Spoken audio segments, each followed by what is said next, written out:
everybody, this is Lee with Creative2xmom. It is March 31st, and that means today's video is all about book recommendations. So welcome back to my channel. My name is Lee and this is Creative2xmom. This channel is all about homeschooling, parenthood, and thriving in the day-to-day. Or in the case of today's video, really good books. Today's video is part of a collaboration that is being hosted here at Creative2xmom, as well as with my friend Ingrid over at the Ingrid Chronicles. I'm going to link her channel down below as well as the playlist. I hope you will check it out as soon as you get done with this video because she has some great ideas for books. A lot of times I find some really great reads from watching her videos as well.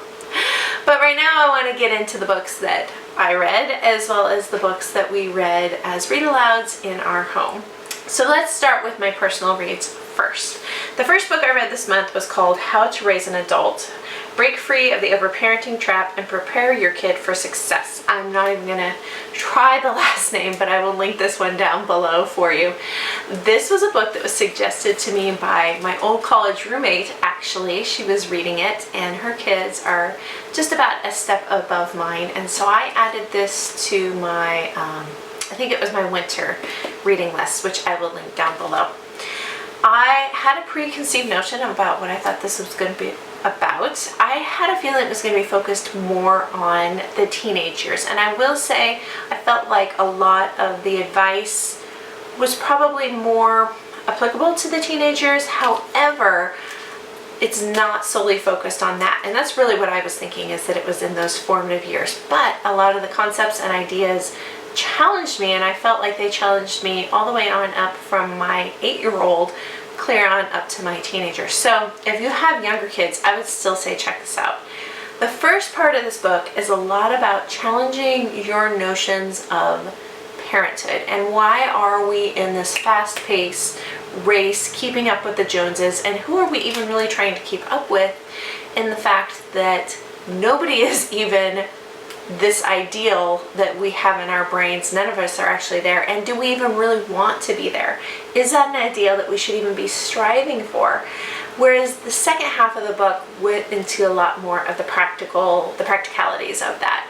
How do you teach responsibility? How do you teach broader picture? How do you teach thinking outside the box attitude? This is one of those books. I need to go back and review my top 5 for parenting.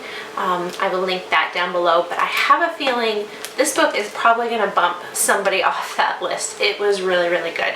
So if you can get your hands on this one, especially if you have those older middle school, high schoolers, because it talks a lot about leading into how are we raising our kids to go out into the world. It talks a lot about the college years and when do you finally let go. Are you letting go in college or should you be pulling back now?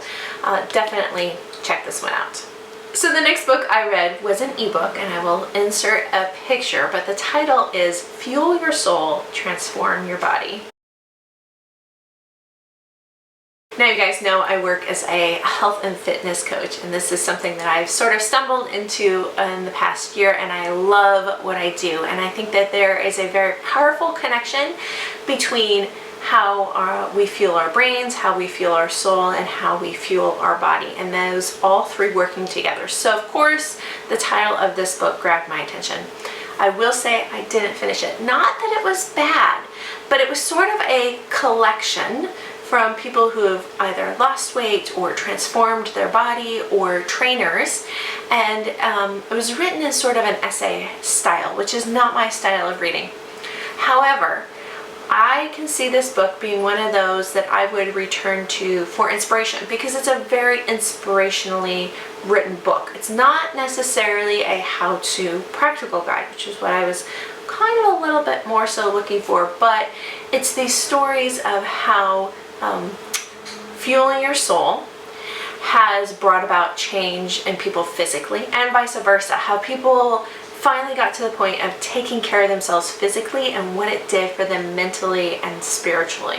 So it's one of those books that I couldn't sit down and just read straight through. I didn't find life from that.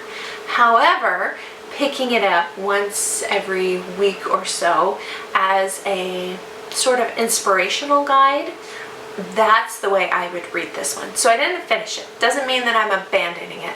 Just means that it's not a straight read-through sort of book.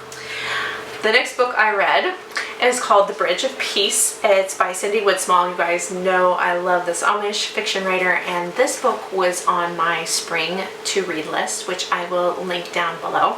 So this is book 2 in the Ada's House series by the same author, and this is the story of Lena and Gray.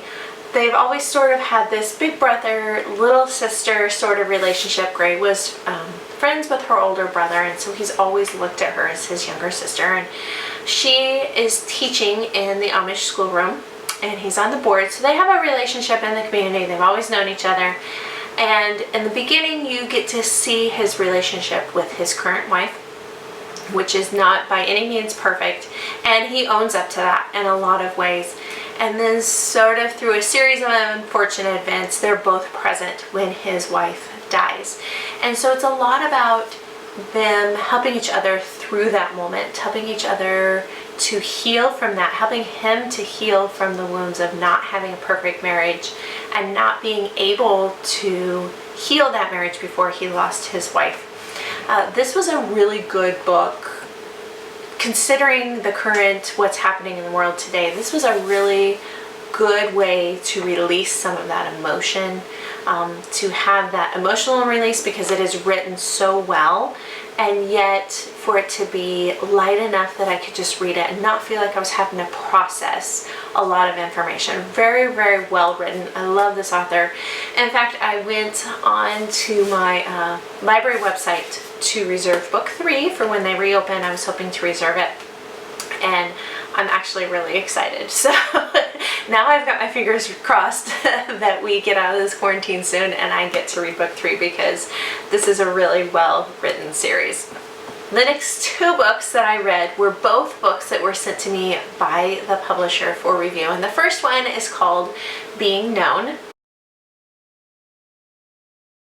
This is a book by Robin Jones Gunn, which you may recognize from the Christy Miller series. If you're around my age, those books sort of come out when we were in middle school and high school. And I reviewed the first book of this series last fall, so I will link both the review for book 1 and the review for book 2 down below. I don't want to give away too much, but again, you're following sort of this group of women who are all supporting each other and keeping each other accountable in sort of the middle ages of life.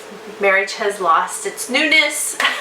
We all have babies, and I think we know what that's like at that point in life, where there's just different challenges that you didn't realize were going to be there. And you're particularly following the story of Jenilyn and her husband, and he's trying to get a new business off the ground. She's got very, very young kids, and they're sort of like 2 ships passing in the night.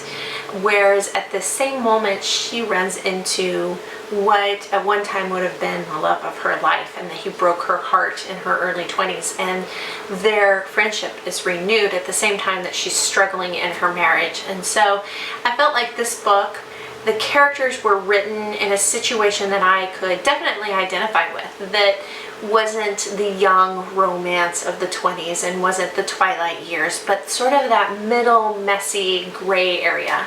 So I'm going to link my full written review down for that one. The second one that I reviewed this month was called Bulrush Girl by Avi. And this book is sort of a middle school, early high school historical fiction. And we're going to be working into the gold rush at the very, very end of our homeschool year. So I was actually really excited to see this one come up for a review.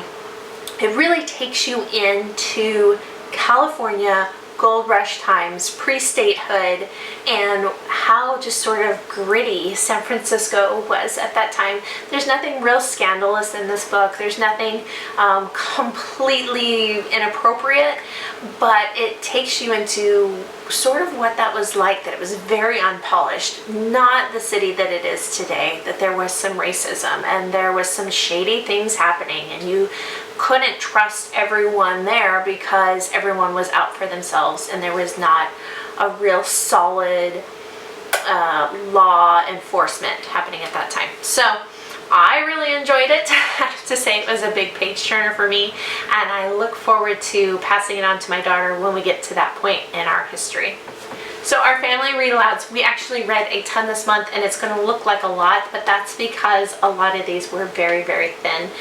I'm going to link my read-alouds list for our family down below. I try to pick out 12 every year, and I knew that some of these were going to be quick, but I didn't realize we were going to get through 3, I think maybe even 4 when I check out my list down below. The first one we read was actually a carryover from last year, Journey to Joburg, a South African story. Tear jerker. This one was so hard to read. It's a story of 2 kids, and they are going into the city to get their mom because their little sister is very, very sick. Mom works in the city. She comes home, I think on the weekends or only every couple of weeks, and the caretaker can't get to mom, and these 2 little kids are going to get to mom so they can get help for their little sister.